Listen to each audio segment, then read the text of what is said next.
जो यहाँ से लोग भी है ओपीडी में, हम उनको भी रिक्वेस्ट करते हैं कि आप भी आ सकते हो। आप भी देख सकते हो सिटी परफॉर्म होने वाला है ड्रग एडिक्शन पे, और ये बहुत ज़रूरी है हर किसी के लिए कि हम अवेयर होने चाहिए ड्रग्स के बारे में। जो आजकल की ये ड्रग एडिक्शन ये बहुत कॉमन हो चुकी है, इसके लिए हम हर किसी को नॉलेज होनी चाहिए, चाहे वो किसी का फादर है, मदर है, सिस्टर है या ब्रदर है, फ्रेंड है, हर किसी को इसके बारे में नॉलेज होनी चाहिए। इसलिए मैं आप सबको रिक्वेस्ट करती हूँ कि आप भी आ जाए, कि थोड़ी बहुत नॉलेज हम आपको भी प्रोवाइड करेंगे। हम पूरी कोशिश कर लेंगे। हम आज हमारे कॉलेज के स्टूडेंट्स यहाँ पे ड्रग एडिक्शन पे एक स्टोरी, एक लड़के की स्टोरी आपके साथ शेयर करेंगे कि उसको वो कैसे पहले अपनी नॉर्मल लाइफ जी रहा था, फिर वो कैसे इसका शिकार हो गया, और कैसे जो ड्रग एडिक्शन सेंटर्स है उन्होंने या हम भी मेडिकल फील्ड के कैसे उन्होंने उसकी हेल्प की और उस सिचुएशन से, उस एडिक्शन से उसको फिर से बचा लिया और फिर से वो अपनी नॉर्मल जिंदगी जी रहा है। तो मैं आप सबसे जो हमें दूर दूर से देख रहे हैं उनसे रिक्वेस्ट करती हूँ कि आप भी आगे आ सकते हैं, आप भी आ जाइए, ताकि आप भी अवेयर हो सकते हैं कि जो ये ड्रग एडिक्शन है, जो हर कोई इस पे बात करता है, हमें इसके बारे में पता होनी चाहिए, सो दैट कि हमारे घर ये आने से पहले ही हम इसको बचा सकें। नमस्कार, मैं तमन्ना ठाकुर और ये सब मेरे दोस्त, हम Rajiv Gandhi college of nursing के छात्र और छात्राएं आज आपके सामने एक कहानी लेकर प्रस्तुत हुए हैं। ये कहानी एक ऐसे लड़के के बारे में है जो पहले अपनी जिंदगी में बहुत खुश था और हर काम में बहुत माहिर था, लेकिन गलत संगत में आने के कारण और नशे में आने के कारण वो अपनी जिंदगी को पूरी तरह से बर्बाद कर देता है। लेकिन ये कहानी यहीं खत्म नहीं हो जाती। फिर उसकी टीचर उसे समझाती है और उसे रिहैबिलिटेशन सेंटर ले जाती है और फिर उसका वहाँ इलाज होता है और वो रिकवर हो जाता है। तो चलिए आज हम देखते हैं उसकी जिंदगी में ये बदलाव कैसे आए। मैं ऐसे क्यों चल रहा हूँ, मेरी ऐसी हालत कैसे हो गई। मैं पहले ऐसा नहीं था, कभी भी नहीं था। मेरा नाम रोहित है। मैं एक छोटे शहर का लड़का हूँ, लेकिन मेरे सपने बहुत बड़े हैं। मैं अपनी जिंदगी से बहुत खुश था, पर आज मैं पूरी तरह से बर्बाद हो चुका हूँ।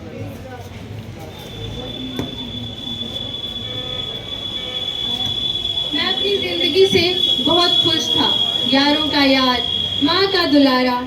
माँ अपने हाथों से खाना खिलाती थी और रोज मुझे आशीर्वाद भी देती थी। और मेरी बहन का तो मैं प्यारा भाई था। मेरी बहन मुझे मारती थी, मेरे साथ खेलती थी, पर मुझसे बहुत प्यार करती थी।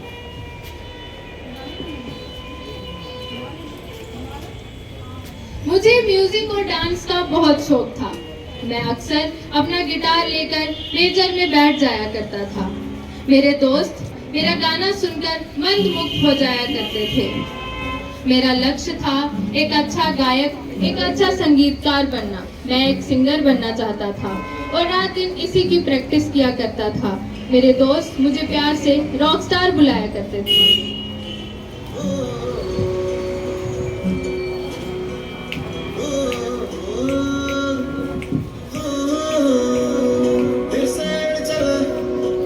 छोड़ा है जहान नीचे मैं तुम्हारे हवाले, दूर दूर लोग बाग मीलों दूर ये वादियां, धुआं धुआं तन्हाई बदली चली आती है छूने।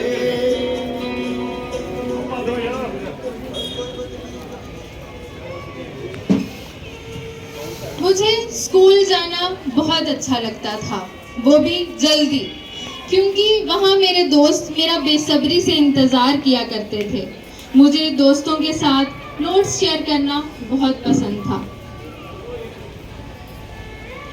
और टीचर्स का तो मैं फेवरेट स्टूडेंट था, और कुछ बच्चे तो कभी कभार मेरे लिए मार भी खा लिया करते थे। टीचर्स को मेरा काम बहुत अच्छा लगता था और वो मुझे शाबाशी भी देते थे, मुझे अप्रिशिएट करते थे। और मुझे इस साल best student of the year का अवार्ड मिलना था। वो दिन मुझे याद है जिस दिन मेरे बेस्ट फ्रेंड की बर्थडे पार्टी थी। हम स्कूल के सभी फ्रेंड्स मिले और हमने प्लान बनाया कि हम आज खूब एंजॉय करेंगे, और मेरे दोस्त ने मुझे गाना गाने की रिक्वेस्ट की।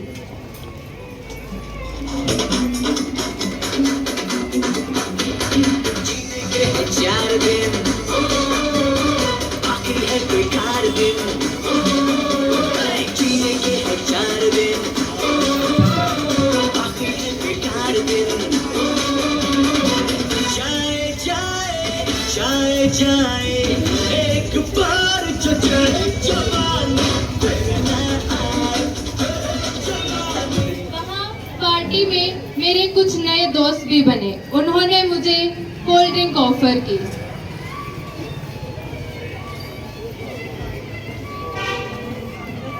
मेरे एक दोस्त ने बोला, चल यार आज कुछ नया ट्राई कर। उन्होंने सिगरेट निकाली और मुझे पीने को फोर्स किया।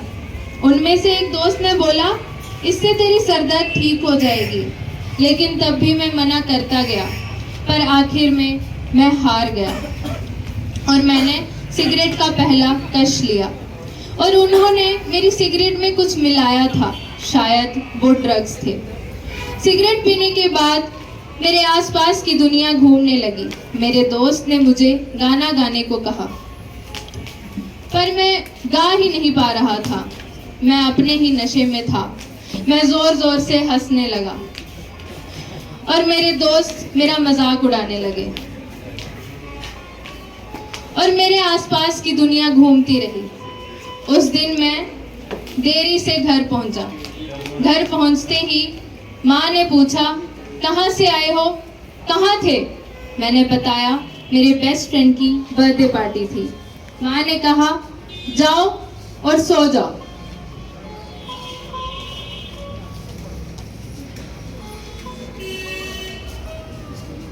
मैं सुबह उठा तो मेरा सर चकरा रहा था।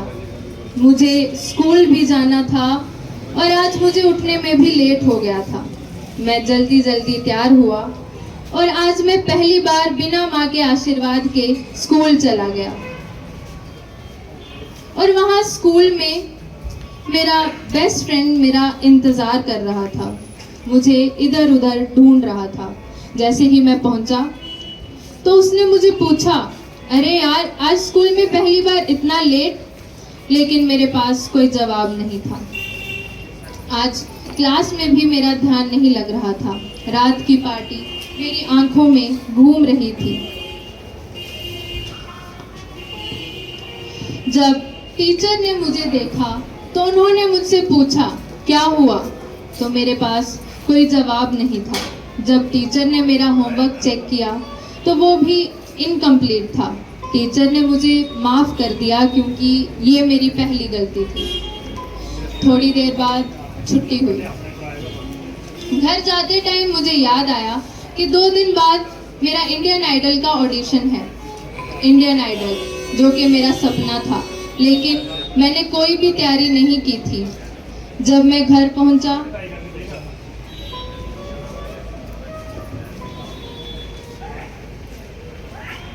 मैं परेशान था। मैंने घूमते हुए अपना गिटार उठाया और गाना गाना शुरू किया, पर मैं गा ही नहीं पा रहा था। मेरा सर घूम रहा था। मैंने गिटार नीचे रखा और मैं सो गया। आज मेरा ऑडिशन था।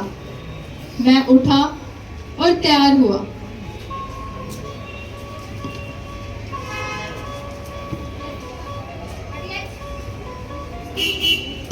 मैंने माँ से आशीर्वाद लिया और मेरी बहन गिटार उठा के ले आई, जो खुद गिटार के साइज की थी। रास्ते में मुझे मेरे पार्टी वाले दोस्त मिले।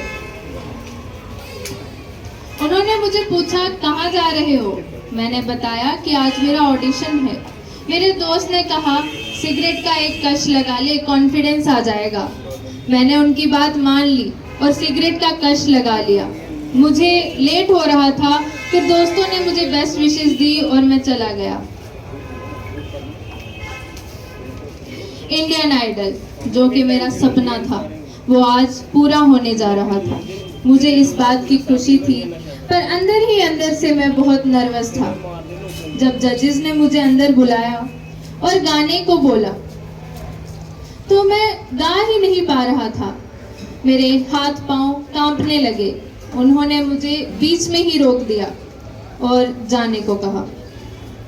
मैं उदास हो गया क्योंकि मेरी जिंदगी का सपना टूट चुका था और मैं रोते रोते बाहर आ गया। और उसके बाद मैंने अपने दोस्तों को फोन मिलाया और एक जगह मिलने का प्लान बनाया।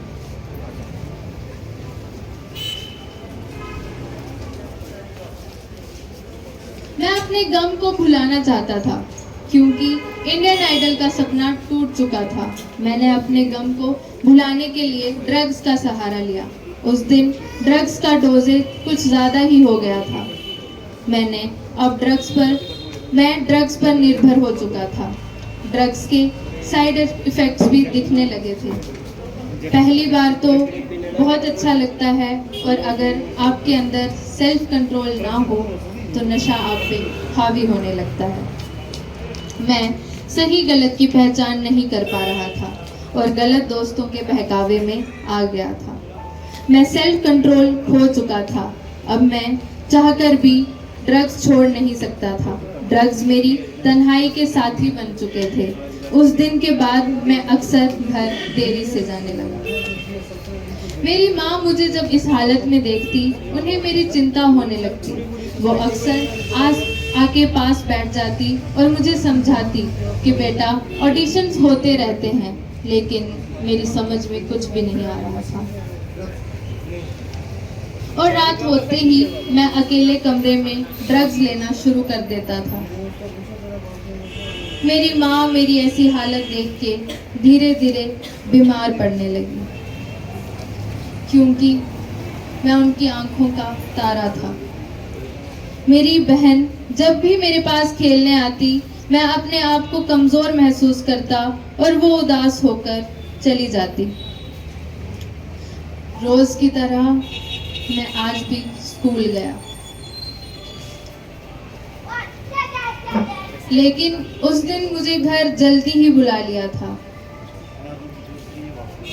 जैसे ही मैं घर पहुंचा, मेरी बहन मेरे पास आकर जोर जोर से रोने लगी।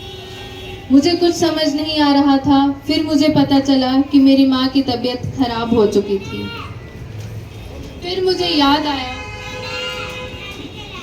मैं बचपन में मेरी माँ को ऐसे ही नींद से उठाया करता था जब वो मुझसे नाराज हो जाया करते थे। माँ उठो माँ, माँ क्या हुआ माँ, माँ कुछ बोलो, मेरे से बात करो माँ, माँ उठो माँ, माँ माँ उठो माँ, माँ मेरे से बात करो माँ। अब मेरी माँ नहीं रही, वो इस दुनिया में नहीं रही, वो मर चुकी है, क्योंकि मेरी माँ से मेरी ऐसी हालत देखी ना गई। बतलाता नहीं पर अंधेरे से डरता हूँ मैं माँ। यूं तो मैं दिखलाता नहीं, तेरी परवाह करता हूँ माँ। तुझे सब है पता है ना माँ, तुझे सब है पता मेरी माँ। अब मैं बिल्कुल तन्हा हो चुका था। अब ना मेरी माँ रही, ना मेरा भविष्य रहा और ना मेरा सपना रहा। मैं बिल्कुल खोखला हो गया था। फिर एक दिन मेरी टीचर ने मुझे इस हालत में देख लिया। उनसे मेरी ऐसी हालत देखी ना गई, तो वो मुझे नशा मुक्त केंद्र में ले गए।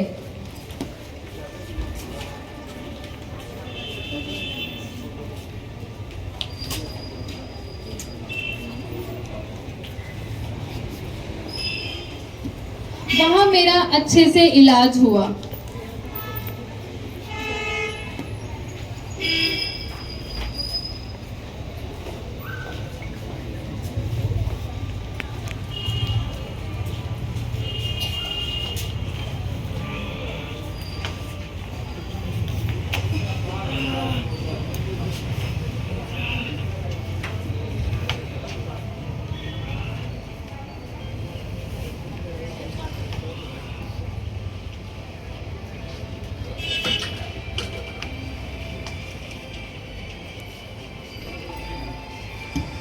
मेरा वहाँ अच्छे से इलाज हुआ, तब जाके मुझे इस बुरी और खतरनाक लत से छुटकारा मिला और अब मैं नए सिरे से एक अच्छी और स्वस्थ जिंदगी जी रहा हूँ। मैं हूँ रोहित।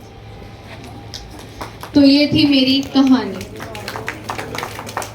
इस कहानी से हमें ये सीख मिलती है कि हमें बुरी संगत से हमेशा दूर रहना चाहिए। हमें सही गलत की पहचान होनी चाहिए, जिससे हम अच्छी चीजें सीख सके और बुरी चीजों से दूर रह सके। धन्यवाद। Say no to drugs. Say no to drugs. Say no to drugs. Say no to drugs. Thank you so much.